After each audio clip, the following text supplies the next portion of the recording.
Assalamualaikum warahmatullahi wabarakatuh. Perkenalkan, nama saya Ilyana Yuhaira Nasrina. Saya akan mempresentasikan bab 6 tentang persepsi dan pengambilan keputusan individu. Persepsi adalah proses individu mengorganisasikan dan menginterpretasikan kesan sensoris untuk memberikan pengertian pada lingkungannya. Persepsi orang membuat penilaian atas orang lain. Teori atribusi adalah sebuah percobaan untuk menentukan apakah perilaku seorang individu disebabkan dari internal atau eksternal. Perilaku yang disebabkan internal adalah yang dipercaya pengamat berada dalam kendali perilaku pribadi individu. Sedangkan perilaku yang disebabkan eksternal adalah apa yang kita bayangkan situ mereka memaksakan individu untuk melakukannya.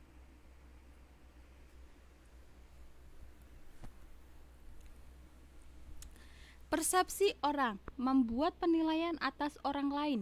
Teori atribusi adalah sebuah percobaan untuk menentukan apakah perilaku seorang individu disebabkan dari internal atau eksternal. Perilaku yang disebabkan internal adalah yang dipercaya pengamat berada dalam kendali perilaku pribadi individu. Sedangkan perilaku yang disebabkan eksternal adalah apa yang kita bayangkan, di situ memaksa individu untuk melakukannya. Kesalahan atribusi fundamental adalah sebuah kecenderungan untuk meremehkan pengaruh faktor-faktor eksternal dan melebihkan pengaruh faktor-faktor internal atau pribadi ketika membuat penilaian mengenai perilaku orang lain. Bias pelayanan diri adalah sebuah kecenderungan untuk mengatribusikan kesuksesan mereka pada faktor-faktor internal seperti kemampuan atau usaha, tetapi menyalahkan kegagalan pada faktor-faktor eksternal. Jalan pintas dalam menilai orang lain secara umum. Persepsi selektif adalah sebuah kecenderungan untuk secara selektif menginterpretasikan apa yang seseorang lihat dalam basis minat, latar belakang, pengalaman, dan sikap seseorang.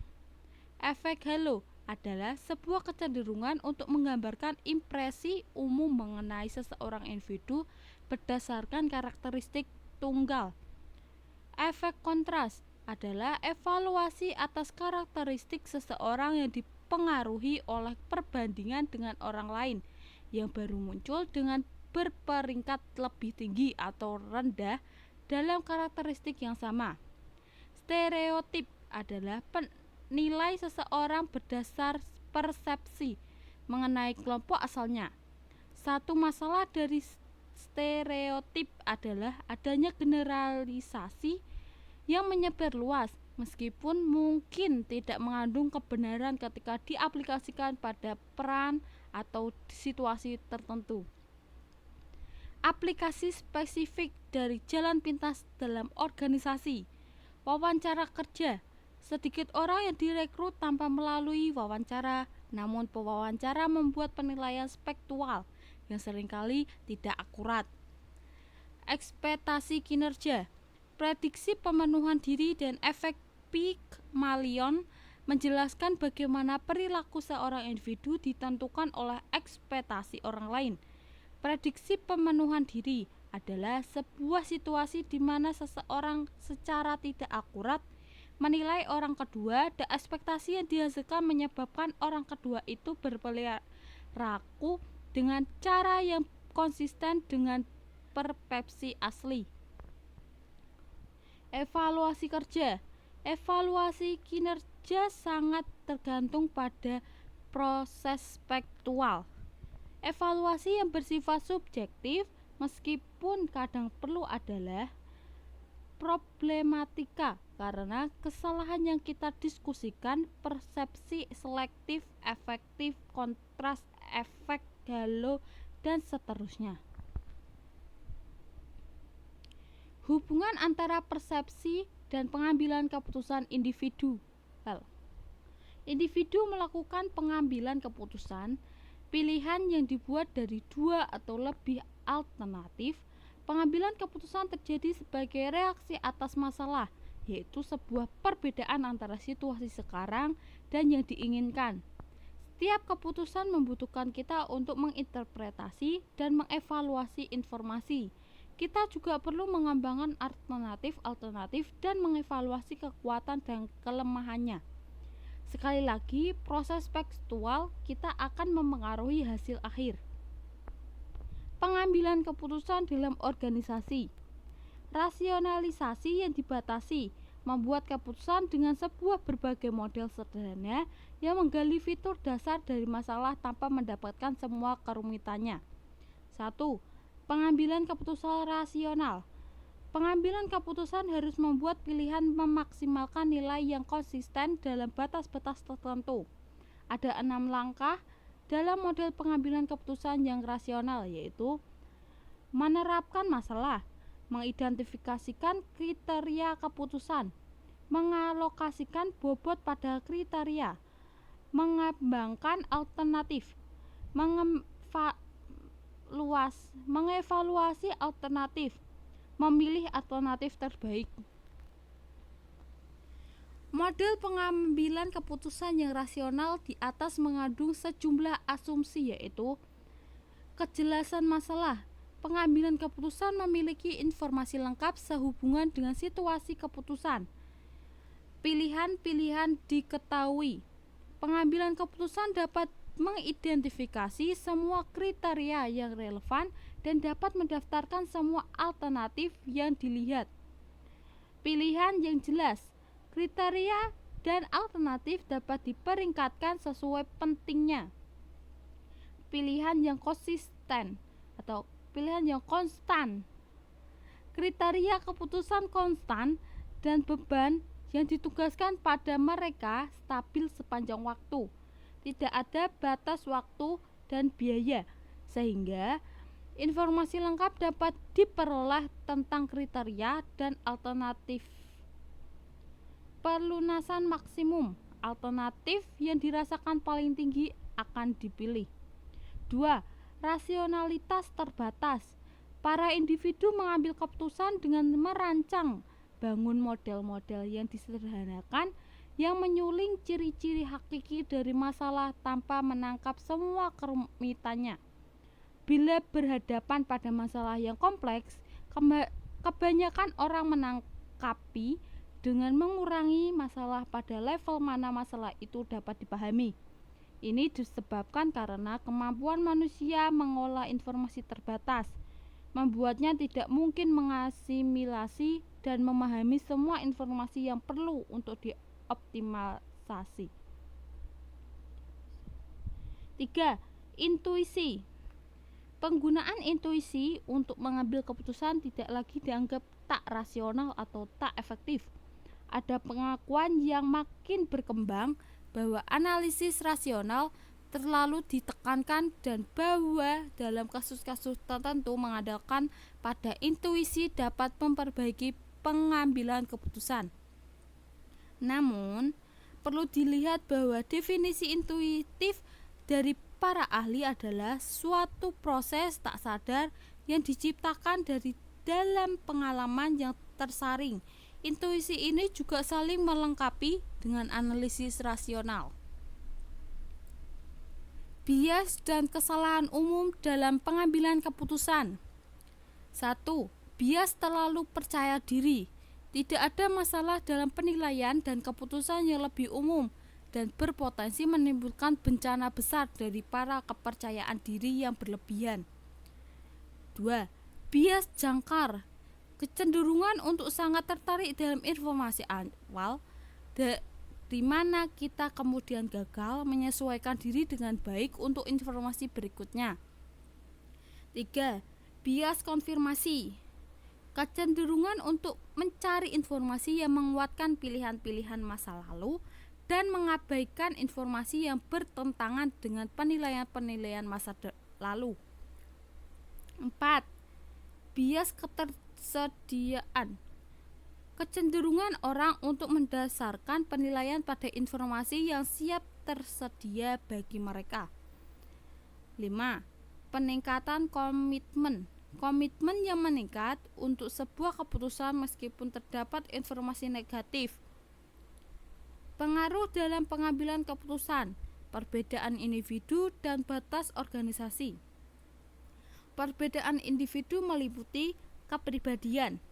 Riset tentang kepribadian dan pengambilan keputusan menunjukkan bahwa kepribadian seseorang mempengaruhi keputusan seseorang.